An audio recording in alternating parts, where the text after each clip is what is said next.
The hip-hop mogul was arrested in Manhattan, New York, following the Homeland Security's raids on Diddy's homes in Beverly Hills, California, and Miami, Florida, in March. Sean Diddy Combs has been taken into federal custody on Monday night. The hip-hop mogul was arrested in Manhattan, New York, following the Homeland Security's raids on Diddy's homes in Beverly Hills, California, and Miami, Florida in March. The raids came in the wake of the sexual lawsuits filed against him, the first being the sexual lawsuit that his ex-girlfriend Cassandra Cassie Ventura filed against him in November 2023. The Southern District of New York has been heading the investigation. United States Attorney for the Southern District of New York Damian Williams revealed on X, formerly Twitter, that an indictment against Diddy will be unsealed on Tuesday. The attorney's office said, USA Damian Williams, earlier this evening, federal agents arrested Sean Combs based on a sealed indictment filed by the SNI. We expect to move to unseal the indictment in the morning, and we'll have more to say at that time, Damian wrote on the official X account for the U.S. Attorney SNI. On March 25th, federal agents executed a search warrant on Diddy's properties in California and Florida, and they reportedly took Diddy's phones after law enforcement rolled up on him at Miami Opa-locka Airport. One of Diddy's attorneys, Aaron Dyer, labeled the raids as a gross overuse of military-level force and a witch hunt based on meritless accusations made in civil lawsuits, according to Rolling Stone. Mark Agnifilo, another lawyer for Diddy, told The Mirror, "We are disappointed with the decision to pursue what we believe is an unjust prosecution of Mr. Combs by the U.S. Attorney's Office."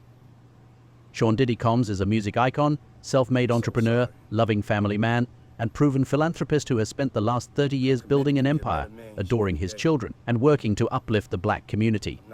He is an imperfect person, but he is not a criminal. To his credit, Mr. Combs has been nothing but cooperative with this investigation, and he voluntarily relocated to New York last week in anticipation of these charges. Please reserve your judgment until you have all the facts. These are the acts of an innocent man with nothing to hide, and he looks forward to clearing his name in court.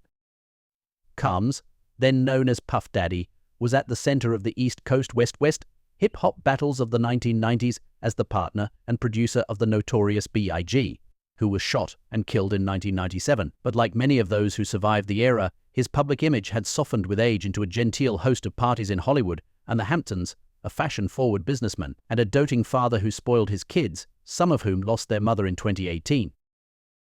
But a different image began emerging in November, when his former protege and girlfriend, the R&B singer Cassie, became the first of several people to sue him for sexual abuse, with stories of a steady stream of sex workers in drug-fueled settings where some of those involved were coerced or cajoled into sex.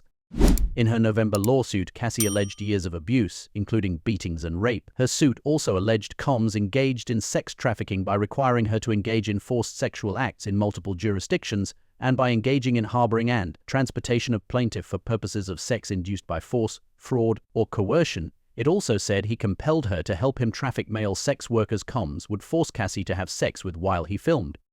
The suit was settled the following day, but its reverberations would last far longer.